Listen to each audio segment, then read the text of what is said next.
Wir sind heute beim Volkswagen-Konzern. Es ist der neue California XXL. Es handelt sich hier um ein Studienfahrzeug, eine echte Studie. Aber man hat so das Gefühl, wenn man ihn sieht, mit allem drum und dran, dass das keine Studie mehr ist, sondern wirklich ein ausgereiftes Konzept. Es ist ein Camper, aber Camper wäre bestimmt zu wenig. Es ist ein wirklich ausgewachsenes, tolles Fahrzeug für freizeitbegeisterte Leute. Und jemand, der es mitentwickelt hat, der steht neben mir vom Volkswagen-Konzern. Wenn Sie sich kurz vorstellen, bitte. Ja, hallo, Jörg Kingfoth ist mein Name. Ich bin Interior-Designer bei Volkswagen Nutzfahrzeugen und darf Sie willkommen heißen in der neuen Camperwelt von Volkswagen Nutzfahrzeugen. Genau, jetzt meine erste Frage natürlich. Als Sie das rausgebracht hatten, macht das Spaß, sowas zu entwickeln, so ein Fahrzeug? Das macht natürlich einen Riesenspaß, weil das natürlich direkt Freizeit assoziiert. Ich möchte Ihnen das Fahrzeug mal kurz vorstellen. Also was wir hier sehen, ist der California XXL auf Basis des Crafters mit mittlerem Radstand. Wir haben absichtlich ein Fahrzeug gewählt auf 6 Meter Länge, damit wir leicht rangieren können. Sehr wendig das Fahrzeug in der Stadt. Wie man aber schon sehen kann, haben wir auf das Fahrzeug, um Stehhöhe im gesamten Fahrzeug zu erreichen, ein GFK-Dach aufgesetzt, um 2,30 Meter Höhe im gesamten Fahrzeug zu haben. Genau, das ist natürlich innen sehr gut zu sehen. Das Beste ist, wir gehen einmal ums Auto rum, dann können wir uns das mal so richtig anschauen. Es hat hinten im Schlafbereich eine Ausbuchtung, die ist recht neckig, sage ich jetzt mal. Das heißt, man gewinnt unglaublich viel Platz, obwohl das Fahrzeug nicht ultra lang geworden ist dann. Ja. Was war da die Idee? Die Idee ist, dass wir einen Camper für 4 Personen gestalten wollten, mit einer integrierten Nasszelle mit Dusche, Toilette und Waschbecken drin. Und um diesen Grundriss hinzubekommen, mussten wir zu diesem kleinen Trick greifen. Wir haben auch bewusst, weil das Fahrzeug natürlich relativ hoch geworden ist, das ganz grafisch klar gegliedert. Wir haben eine Zweifarblackierung gewählt, das auch ganz klar als großer Bruder unseres kleinen T6 California zu erkennen ist. Oben nochmal abgesetzt durch eine Kederschiene, wo wir eine Sonnenmarkise integrieren können. Und da würde ich sagen, schauen wir doch einfach mal rein. Sehr gerne. Das heißt, Sie waren jetzt für was zuständig? Außen, innen, alles? Oder war das ein ganzes Team, was Sie hatten? Wir waren ein Team von 5 Designern. Ich bin Interior-Designer. Wir waren mit 2 Interior-Designern, ein Exterior-Designer und ein Color-and-Trim-Team von 2 Personen dabei. Ein Color-and-Trim-Team? Ja, das ist natürlich wichtig, um diesen frischen Eindruck zu erwecken, dass da ein Team intensiv dran arbeitet. Super, klasse. Gut, dann ich bitte. Gut. Ich öffne mal die Schiebetür. So, herzlich willkommen. So, was wir hier sehen, wenn wir den Blick nach vorne richten, sehen wir zuerst die kleine Sitzgruppe, für 4 Personen ausgestattet. Über der Sitzgruppe befindet sich das Enkelbett, das Bett für die Kinder. Im ausgezogenen Zustand ist es 1,60 Meter lang, ungefähr 1,40 Meter breit. Ich kann es auch mal kurz ausfahren. Sehr gerne. So, die Anzahl der Schlafplätze ist nämlich nicht nur auf 2 oder 3 beschränkt, sondern das ist jetzt draußen. Ich komme mal kurz zu Ihnen rein, da kann ich mal zeigen, wie groß die Sitzfläche ist. Das heißt, ich kann auch hier die ganzen Auflagen einfach liegen lassen und habe dann im hinteren Bereich kann man es liegen lassen und habe dann nicht das Problem, dass ich alles immer wieder verstauen muss, oder? Ja, das Besondere ist, wir wollten in diesem Fahrzeug 4 bis 5 verschiedene Wohnzonen gleichzeitig nutzbar haben. Also man kann oben schon schlafen gehen, während man unter der Liegefläche nochmal Karten spielen kann. Und das Ganze geht auch wunderbar. Da kann ich zwar nicht mehr stehen, aber das macht ja nichts. Denn ich sag mal, ich kann ja hier leicht gebückt gehen, muss aber nicht jedes Mal wieder alles auf- und abbauen, wie man das so kennt aus dem Wohnwagen, oder? Das stimmt. Und ganz wichtig war uns auch, dass wir beim Umbauen des Fahrzeugs auch immer nur in 1-2 Sekunden alles wieder umgebaut haben. Ganz einfache Bedienung. Ich führe das mal gerade vor. Bitte. Also wir haben eine Kulissenführung, heben das Bett nach vorne. Zack, schon ist aufgeräumt. Und das ist jetzt auch safe zum Fahren oder wird das noch verriegelt? Das ist so sicher. Das ist so sicher verriegelt. Genau. Als besonderen Gag haben wir natürlich hier an der Sitzgruppe, wenn man angekommen ist, an seinem Urlaubsort eine integrierte Kaffeemaschine. Und die funktioniert auch, oder? Selbstverständlich. Echt? Das ist stark. Und wir können sofort, wenn wir angekommen sind, erstmal einen Espresso kochen. Ja, das gehört natürlich mit dazu. Das heißt, es ist alles integriert und da ist natürlich das Thema Reinigen, da gibt es 1000 Sachen, die man beachten muss oder so ein bisschen. Ja, ja, wir haben verschiedene Serviceklappen integriert. Also man kann sich das ähnlich vorstellen wie entsprechende PET-Kaffeemaschinen, die man so aus dem Handel auch kennt. Super. Ja, Ganz wichtig, wenn es mehr werden soll als der ja. Kaffee, haben wir natürlich eine großzügige Küchenzeile integriert. Ich muss mal, obwohl es ja riesengroß aussieht, muss ich ein bisschen hier mal Platz schaffen. Da ist die Küchenzeile. Das Ganze erinnert mich so ein bisschen aus dem Cockpit vom Flugzeug. Ja, wir waren von der Gestaltung natürlich inspiriert von Segelyachten, kann man sagen, von dieser Leichtigkeit und Ästhetik von Segelyachten, aber auch kombiniert, wie Sie schon sagten, von Flugzeugen und diesem ganzen Ambiente im Flugzeug mit diesen Dachstaukästen. Wir haben also jetzt hier mit diesen Küchenplattenerweiterungen eine Küchenzeile von 2 Meter geschaffen. Wir haben integrierte Gaskocher, natürlich das übliche Accessoire für Besteckschubladen. Wir haben natürlich Mülleimer integriert und alle Details ist gedacht. Genau, das heißt, da haben auch Frauen mitgewirkt, denn das Thema Mülltrennung und Mülleimer, das ist ja ganz, ganz wichtig, aber auch das mit den Gaskochern, wenn Sie mir das noch einmal kurz zeigen. Ja, und zwar, wir haben das uns so vorgestellt, dass wenn wir kochen wollen, können wir die Gaskocher rausfahren und wenn wir sie nicht benötigen, können wir sie reinfahren, diese Gaskocherelemente, und haben dann die Möglichkeit, aus dem Kühlschrank hier vorne, aus der Schublade, noch ein Küchenbrett herausnehmen zu können und können dann unsere Arbeitsfläche noch erweitern. Und Das heißt multifunktional. Das ist jetzt nicht nur ein Kochmöbel, ich kann das auch benutzen als Ablage, als... Ja, das kann ich so benutzen, wie ich es gerade brauche. Wenn ich Salat schnippeln möchte, brauche ich natürlich mehr Ablage. Ich kann den Salat ins Waschbecken bringen zum Waschen. Wenn ich danach kochen will, fahre ich meine Gaskocherelemente raus und habe direkt meinen Gaskocher integriert. Was mir auch... bitte. Das Besondere ist, wir können natürlich das Schneidebrett auch sicher für die Fahrt verstauen. Vorne in dem Doppel der Kühlschrankschublade, direkt so angeordnet, dass ich den Kühlschrank von innen und von außen auch erreichen kann. Wahnsinn. Ergänzt wird der Kühlschrank noch durch ein weiteres Kühlfach. Hier oben und unten. Wir haben insgesamt 130 Liter Kühlschrankvolumen dadurch erreichen können. Sekunde gerade, ich muss das mal zeigen. Das heißt, der Kühlschrank befindet sich einmal unten, korrekt? Ja. So, Sekunde, ich zeige das mal gerade, was natürlich ganz praktisch ist. Man kann sogar Dosen von außen rausnehmen. Das war wahrscheinlich auch so gedacht, oder? Genau, die Idee ist, ich komme gerade vom Surfen, habe noch meinen Neoprenanzug an, bin sandig, möchte mir schon mal ein Bierchen aus dem Kühlschrank holen und muss nicht in das Fahrzeug gehen, sondern kann direkt die Schiebetür öffnen und habe sofort das gekühlte Bier erreichbar. Und habt ihr hier oben einen Kühlschrank mit drin, wo ich stehend... Gibt es denn so ein Fahrzeug auf der Welt in der Form, wie Sie es jetzt gebaut haben, nochmal? Oder haben Sie sich da inspirieren lassen? Das ist ja fast alles neu hier, fast alles neu ausgedacht. In der Form ist es einzigartig. Ja, wir haben in einem Team daran gearbeitet, wir haben ein Jahr dafür jedes Detail ausgetüftelt und ja, das ist daraus geworden. Das hinten das Bett, das heißt die mehrfache Ausnutzung von Räumen. Wir kommen gleich mal auf die Stehhöhe. Es ist unglaublich geräumig hier drin. Man steht hier, man hat auch gar nicht das Gefühl, irgendwie eingeengt zu sein. Gut, es ist unglaublich viel Glas hier drin. Also ich bin vollkommen begeistert, ich bin richtig baff. Also es ist richtig toll. Ja, das Besondere ist, uns ist aufgefallen, bei vielen Wohnmobilen der Wettbewerber war alles sehr dunkel. Waren irgendwie kleinere Höhlen und uns war wichtig, wir können uns absetzen, indem wir ganz viel Licht ins Interieur bringen. Das kann einerseits geschehen durch unser großes Panoramaglasdach, was wirklich von ganz vorne bis ganz nach hinten reicht, ca. 3,70 Meter lang. Aber auch nachts kriegen wir Licht ins Interieur. Und zwar, wenn Sie mal ganz genau hinschauen, bei dem Dach sehen Sie so eingegravierte Linien und die bringen wir nachts zum Leuchten, sodass wir also auch nachts ein integriertes Ambiente-Licht in dem Glasdach integriert haben. Genau, das hatte ich auch schon mal gesehen, mal ganz kurz im Netz vorher. Also es sieht unglaublich toll aus. Ja. Jetzt hier natürlich auf der Messe, wenn hier Scheinwerfer drauf leuchten, kann man es nicht so wirklich darstellen. Aber es ist natürlich ein Gag. Man kann das Ganze auch steuern per iPad, habe ich gesehen. Ja, und zwar wir haben die komplette Fahrzeugsteuerung untergebracht hier in diesem Pad. Angefangen natürlich mit einem üblichen Startscreen. Wir können verschiedene Sachen mit der Geschichte steuern. Und zwar haben wir einen Überblick über die ganzen Frischwasser-, Abwasserstände, Gasfüllstand. Wir sehen also Frischwasser 96% gefüllt, alles top, wir können loslegen. Abwasser 20%, wir haben noch Luft. Oh, Gas nur noch 5%, da müssen wir mal zur Tankstelle fahren, dann ist es aber auch in Ordnung.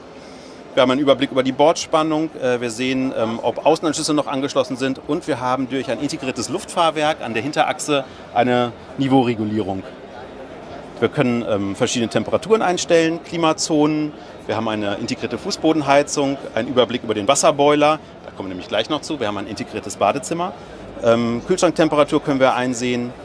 Wir können die Dachfenster steuern, die automatisch zu öffnen sind, je nach Windrichtung. Die gehen auch auf. Ja, das habe ich jetzt gar nicht vermutet, wenn Sie das einmal auf und zu machen. So, jetzt geht es quasi vorne hoch und hinten runter. Ja. Wenn also Wind von hinten kommt, so ja, klar, jetzt steht kein Durchzug.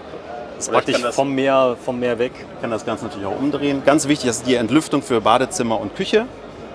Ja, stimmt, das ist da oben auch drüber. Genau. Da ist das Badezimmer hier, gell? Genau. Das sieht aber auch aus wie ein Flugzeug, das Badezimmer. Es scheint so, dass sie viel fliegen. Oder kann man sagen, die Leute vom Flugzeugbau, die haben ganz vieles nicht ganz falsch gemacht, oder? Ja, die Leute im Flugzeugbau, die hatten natürlich die gleichen Anforderungen. Die haben ganz wenig Platz und ganz große Anforderungen. Wir mussten das jetzt hier umsetzen in diesem Fahrzeug. Wir haben das so gelöst, wir haben das Bad möglichst kompakt an die Seite gepackt, haben aber zu dem Trick gegriffen, dass wir das Bad wie einen Apothekerschrank ausziehen können, wenn Sie den Blick mal auf den Boden richten möchten. Ja. Und zwar öffnen wir das Badezimmer und der Boden hängt an der Tür und gibt automatisch die Nasszelle frei. Und trennt auch gleich den hinteren Raum ab, wenn ich das möchte? Genau, wir können dadurch also im Prinzip eine Zwei-Zimmer-Wohnung simulieren, dass wir hinten unsere Ruhe haben, wir können ausschlafen und vorne können wir noch Karten spielen. So, jetzt haben wir das Bad ausgeklappt. Wir können einen Schwingspiegel ausklappen. Wir haben eine integrierte Beleuchtung, alles kapazitiv, damit es natürlich kein Wasser zieht. Wir haben eine großzügige Regendusche. Oh, das muss ich zeigen. Augenblick, ich gehe mal kurz ein Stück zurück. Eine großzügige Regendusche, ich darf es noch mal kurz erwähnen. Toll. Alles, was man braucht, wenn man campen geht. Ich zeige das mal ganz kurz. Also das ist ein Bad, das ist richtig groß. Sie sind jetzt, wie groß sind Sie? 1,80? Ich bin 1,83 groß, also auch ich kann hier bequem drin duschen. Ich gehe mal gerade einen Schritt zurück. Ich habe ja schon Weitwinkel. Ich will nicht zeigen, denn zum Duschen macht man natürlich die Tür vorher zu. Genau, die macht man. Ach, da ist auch noch eine Tür drin. Na klar. Das heißt, eine Tür in der Tür. So, also nochmal, ich kann das Badezimmer ausziehen. Hab denn hier das Bad ist so richtig tollen, genau, dass wir quasi keine waagerechte Fläche haben. Alle Flächen sind wie ein Trichter angeordnet, sodass das Wasser in die hintere linke Ecke geführt wird zum Abfluss. Das heißt ein leichtes Gefälle, wie man das kennt. Genau, und dann, durch die Niveauregulierung läuft das Wasser dann sicher hinten links in der Ecke. Ja, ich habe sogar gesehen hier vorne auf dem Pad, da war dann auch eine Anzeige, wie waagerecht das ist. Ja, das ist natürlich auch toll, dass ich es ausrichten kann, genau, und so weiter. Das heißt, hier ist auch die Toilette. Das Ganze ist hochglänzend, unglaublich schick. Also wir können das Waschbecken hochklappen, um die Toilette benutzen zu können. Also auf engstem Raum ist alles untergebracht.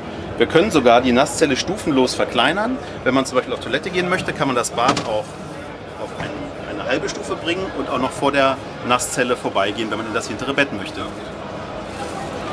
Das heißt, es könnte noch jemand durch und jemand, der gerne mal etwas länger auf Toilette ist, macht dann zunächst mal das Fenster auf, ja, zum Lüften, kann sich dann in Ruhe da reinsetzen und sein Geschäft vollrichten, ohne irgendjemand zu stören. Richtig. Jetzt noch ein besonderes Highlight, wenn wir das Bad schließen, haben wir uns natürlich nicht nehmen lassen, die Regendusche, dass sie sich nicht verklemmt, dass sie automatisch mit einfährt. So, dann zeige ich Ihnen mal noch den hinteren Bereich des Fahrzeugs. Und zwar war es uns hier wichtig, dass wir ein großzügiges Bett schaffen. Es geht über die gesamte Fahrzeugbreite, ist 2 Meter lang. Und wir können jetzt das Bett so ausziehen, indem wir hier 2 kleine Haken entriegeln. Die Matratze liften, hier rüberziehen. 2 Handgriffe und schon ist das Bett gebaut. Das ging jetzt schnell. Das heißt, also ich mache das mal ganz kurz. Das waren jetzt ungefähr 20 Sekunden, wo Sie das Bett gebaut haben. Das ist ja eine Studie, aber es funktioniert alles. Und die Liegefläche ist ungefähr Liegefläche? Die ist 2 Meter lang und über die gesamte Fahrzeugbreite breit, also ca. 1,60 Meter. Sollte mal schlechtes Wetter sein, kann man sich auch gemütlich in die Lounge legen. Und wie man hinten rechts erkennen kann, haben wir dort einen LED-Beamer verbaut, der das Bild an die Rückseite der Nasszelle wirft. Nee. Alles natürlich zu steuern über unser iPad. Was natürlich wesentlich besser zu sehen ist, wenn das Licht aus ist, ist ja vollkommen klar. Ja, man guckt ja Fernsehen nicht im Hellen. So, ich zeige das mal ganz kurz. Ich liege jetzt mal hier auf dem Bett und gucke jetzt mal nach oben. Das ist im Prinzip der Blick, den man hat, wenn man eine sternenklare Nacht hätte, könnte man rausschauen. Ist das so? Richtig. Wir wollten sowohl tags wie auch nachts einen großzügigen Blick nach draußen haben, damit wir uns hier jederzeit zu Hause fühlen. So, das Thema Stauraum ist ja immer ein Thema. Also dort, ich komme mal kurz zu Ihnen. Ja. Sie müssen mir unbedingt mal zeigen, hier gibt es unglaublich viel Stauraum. Um an den Stauraum dran zu kommen, baue ich das Bett mal wieder zurück. Dadurch haben wir nämlich die Möglichkeit, an alle Stauräume wunderbar dran zu kommen. Zack, Bett ist wieder eingeklappt. Wir haben also jetzt erstmal im unteren Bereich die Möglichkeit. Wir haben hier 2 Schiebetüren vorgesehen, sowohl rechts wie auch links. Hier haben wir direkt unseren kleinen Hauswirtschaftsraum mit der Fußbodenheizung und auch dem Wasserboiler integriert. Ich zeige das mal kurz. Und wir haben die Möglichkeit, im hinteren Bereich noch eine Durchlademöglichkeit zu schaffen. Wenn ich also jetzt mein Surfbrett mitnehmen möchte, mein Snowboard, Skiausrüstung oder nur mal im Baumarkt unterwegs bin, kann ich hier wunderbar meine Leiter einladen. Und wie wir eingangs schon sagten, waren wir inspiriert vom Flugzeugbau. Deswegen haben wir auch die Idee der Schränke aus den Flugzeugen übernommen und haben quasi über Kopf die Möglichkeit, Stauraum zu schaffen, sowohl unten wie auch oben. Wir können Socken, Unterhosen, T-Shirts, alles sauber organisiert verstauen. Und das natürlich auch hinten, vorne nehme ich an, Genau, auf beiden Seiten. Ringsrum. Ja, wenn Sie mal ganz kurz so lieb sind, mal hinten einmal öffnen, wenn ich darf, oder geht das noch nicht? In diesem Prototypen haben wir hinten momentan die Computer verbaut, die Rechner, die nötig sind, um alles zu steuern. Deswegen in dem Prototypen lässt sich nur jetzt dieses öffnen. Ich habe schon gedacht, irgendwann muss doch mal irgendwas noch nicht serienreif sein, aber ich muss sagen, es ist derart funktionell, dass Sie können damit fahren, das Pferd? Ja, das fährt. Klasse. Super. Was ist denn da hinten in der Ecke? Was sieht man da? Also ich zeige es mal ganz kurz drauf mit der Kamera. Was ist das? Ja, und zwar im oberen Bereich haben wir Lautsprecher vorgesehen, dass wenn wir den Film gucken, dass wir natürlich unseren Dolby Stereo Surround Sound haben. Und im unteren Bereich haben wir 2 Nachttische vorgesehen, wo ich mein Handy unterbringen kann. Ich kann meine Nachtlektüre unterbringen. Mit Steckdosen natürlich. Selbstverständlich mit Steckdosen, um mein Handy aufladen zu können, was man so braucht. Und das natürlich auf beiden Seiten. Was unglaublich toll ist, ist die Integration der Lichtschalter. Also ich habe es eben schon gesehen, das sieht auch so stark nach Flugzeugen aus. Ja. Ja. Das heißt, man drückt drauf, das Ganze ist voll integriert. Muss natürlich dann auch perfekt funktionieren, wenn es so integriert ist. Ich nehme an, dass Sie Bauteile haben, die über längere Zeitraum... Wichtig war, wie man jetzt erkennen kann, wir haben Schalter kapazitiv untergebracht. Wir wollten eine möglichst klare, cleane Gestaltung haben. Das heißt, das sind so berührungsintensive, ich habe keine richtigen Schalter mehr, ich gehe drauf. Wir haben hier oben ein Leselicht integriert. Wenn ich dann jetzt den Schalter bediene, geht das Leselicht aus. Bitte nochmal. Es dimmt stufenlos hoch und runter. Wir haben das Ganze U-förmig im ganzen Fahrzeug untergebracht und lässt sich in Segmenten einzeln steuern. Dass ich da, wo ich das Licht brauche, habe ich das Licht. Was gibt es noch zu entdecken innen? Ist das zum Beispiel vorne der Fahrersitz, also das ist ja Standard, man kann es umklappen, also die Sitze kann man nach hinten klappen, das ist klar, damit man teilhaben kann an dem Tisch. Das ist alles Standard, das kennt man schon, aber was ist vorne noch? Haben Sie sich da was einfallen lassen? Ich frage mal so, das war jetzt ganz spontan. Ja, also was wir uns noch vorne haben einfallen lassen, ist, wir haben ein Kulturbeutel-Set in die i-Tafel integriert. Und zwar hatten wir große Staufächer vorne. Dort hat man die Möglichkeit, dass jeder seinen festen Platz für seinen Kulturbeutel hat. Und wenn er duschen gehen möchte oder auf Toilette gehen möchte, nochmal zum Campingplatz, schnappt er sich seinen Kulturbeutel und ist sofort. Genau, wenn Sie mir das noch einmal kurz zeigen können. Also das mal zum Abschluss. Sie merken also schon an meiner Stimme, ich habe hohe Begeisterung. Hier oben ist das Bett für den Junior. Da ist der... Da sind die Kulturbeutel. Ja. Also wir haben die i-Tafel auch möglichst leicht gestaltet, den Unterteil auch schön hell abgesetzt und alles schön leicht und fliegend aussieht. Integriert haben wir hier Kulturbeutel. Momentan hier zu dem Messebetrieb haben sie natürlich festgeschraubt, damit sie nicht wegkommen, aber lässt sich seinen Kulturbeutel leicht entnehmen. Im Prinzip lässt man sich hier rausnehmen. Ich habe Beutel, die sind dort. Ich kann die Ablageflächen auch vorne nutzen. Ich zeige das nochmal ganz kurz, wie das hier vorne ist. Also die armen Flugzeugbauer, ja. Demnächst wird wahrscheinlich von Volkswagen kopiert, ja, wenn die hier fertig sind, was sie sich hier alles haben einfallen lassen mit allem drum und dran. Haben Sie das Fahrzeug schon mal draußen vorgestellt in der Öffentlichkeit? Haben Sie es mal Probe gefahren, wie man das so kennt in Schweden, wo man auch mal rumfährt, ob es funktioniert? Nein, noch nicht. Bisher hatten wir das Fahrzeug nur auf dem Caravansalon in Düsseldorf stehen und jetzt hier auf der IAA. Okay, und wie sind die Reaktionen so? Bisher hoffe ich sehr gut. Klasse. Die Tanks? Wir sind sehr gespannt auf die Reaktion. Die Tanks funktionieren schon, das ist alles schon drin, was man hier hat? Also ja, das heißt, wir haben 140 Liter Frischwassertank und 90 Liter Abwassertank vorgesehen. Damit ist man für ein langes Wochenende autark. Wir müssen gleich noch mal die anderen Kollegen, also wir haben gerade schon ganz viele, wir müssen mal langsam gucken, dass wir gleich zu Ende kommen. Super. So, wir haben noch ein ganz besonderes Detail, was ganz, ganz wichtig und erwähnenswert ist. Bitte? Ja, wichtig ist natürlich, weil wir so große Glasflächen vorgesehen haben, haben wir bei allen Fenstern natürlich auch für Verdunklung gesorgt. Und zwar haben wir von unten eine Verdunklung und von oben ein Mückenrollo vorgesehen. Die natürlich auch stufenlos an jedem Fenster so einstellen kann, wie ich das möchte. Entweder dunkel oder ich kann abends nochmal frisch gelüftet nochmal ein Weinchen trinken, ohne von den Mücken attackiert zu werden. So, dann kommt natürlich die allumfassende Frage, damit wir langsam mal zum Ende kommen. Die Kollegen drängen schon, aber wann denken Sie, ob und wann? Was denken Sie? Es wird gebaut nach dem großen Erfolg, die Leute reagieren toll? Ja, ich bin ja in der glücklichen Situation, einer der Designer zu sein, und wir haben jetzt hier eine Steilvorlage geliefert. Wir hoffen, dass wir in wenigen Jahren damit rechnen können, ein ähnliches Fahrzeug zu haben. Okay, das heißt, es wird aber noch ein paar Jahre dauern. Dazu kann ich leider noch nichts sagen. Super. Und der Preis natürlich dazu auch noch nichts. Wir sind mit Hochdruck dran, das zu entwickeln. Super, klasse. Haben Sie vielen, vielen Dank. Wenn Sie noch mal kurz Ihren Namen sagen. Ja, mein Name ist Jörg Hinkvoth. Ich bin einer aus dem Team von 5, 6 Leuten, die da an dem Projekt gearbeitet haben, und freue mich, das Ihnen hier präsentieren zu dürfen. Vielen, vielen Dank. Dankeschön. Gerne.